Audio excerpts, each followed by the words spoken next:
Welcome to the August 2019 edition of the American Journal of Physiology Heart and Circulatory Physiology video table of contents, or from the editor's desk. We have a great lineup for you this month, several reviews, original research, and a robust response to our recent call for papers. I wish I could highlight everything, but here's just a sample. A review by Guy et al., a comprehensive discussion of the role of metallothioneins in diabetic cardiomyopathy is provided. Numerous experimental and clinical studies have suggested that adaptive immunity, especially T lymphocyte-mediated immunity, plays a potentially important role in the pathogenesis of diabetes and dilated cardiomyopathy. Metallothioneins, cysteine-rich metalloproteins, have antioxidant properties. Some potential mechanisms underlying the cardioprotective effects of metallothioneins include the role of MTs in calcium regulation, zinc homeostasis, insulin sensitization, and antioxidant activity. This review shows that intracellular MTs are involved in the native T cell activation and reduce regulatory T cell or Treg polarization, whereas extracellular MTs promote proliferation and survival in native T cells and Treg polarization, but inhibit their activation, thus revealing potential therapeutic strategies targeting the regulation of immune cell function by MTs.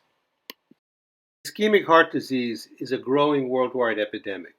Here, Jan and co-workers review improvements in medical and surgical therapies that have reduced early mortality after acute myocardial infarction and increased the number of patients living with chronic heart failure. The irreversible loss of functional myocytes puts these patients at significant risk of ongoing morbidity and mortality after their index event.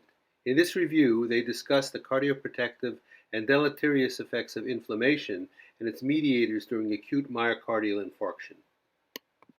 A study by Rydell et al., the role of estrogen, progesterone, and testosterone on beta-adrenergic receptor expression and adrenergic vessel tone regulation, along with sex-specific differences in human mammillary arteries, was investigated. The sex-specific differences in vasoconstriction and vasorelaxation in rat vessels were eliminated after ovarectomy in females. Ovarectomy increased vessel vasoconstriction to norepinephrine more than twofold. Vasorelaxations by isoprenolone and a beta-3 agonist were reduced after ovarectomy.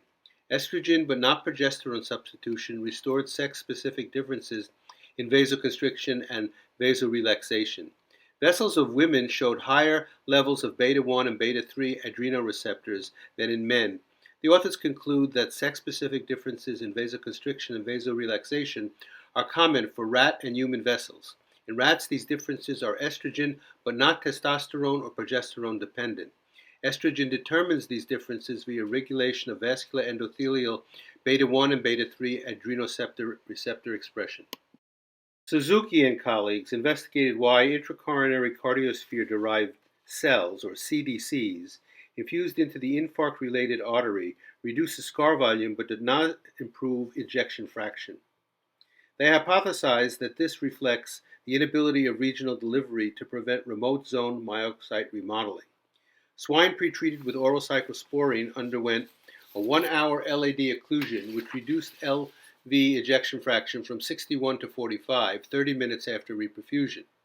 At that time, animals received global infusion of allogenic CDCs or regional infusion of CDCs restricted to the LAD or vehicle. After 1 month, global CDCs increased LV ejection fraction from 44 to 60%, with no significant change after LAD CDCs.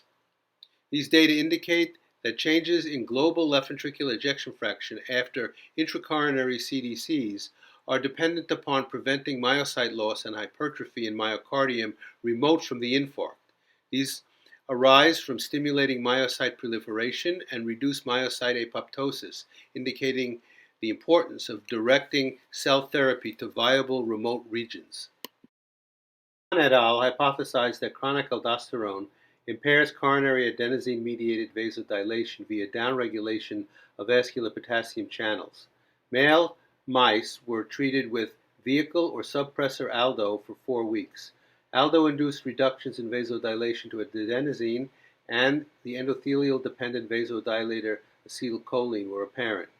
These investigators found impaired adenosine A2A receptor-dependent vasodilation by ALDO with a tendency for ALDO-induced reduction of coronary A2A gene expression. Adenyl cyclase inhibition attenuated coronary adenosine dilation.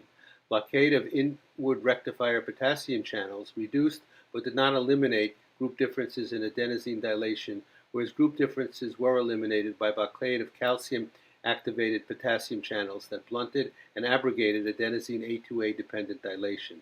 Taken together, these data demonstrate ALDO-induced impairment of adenosine-mediated coronary vasodilation involving blunted A2A potassium-calcium-dependent vasodilation.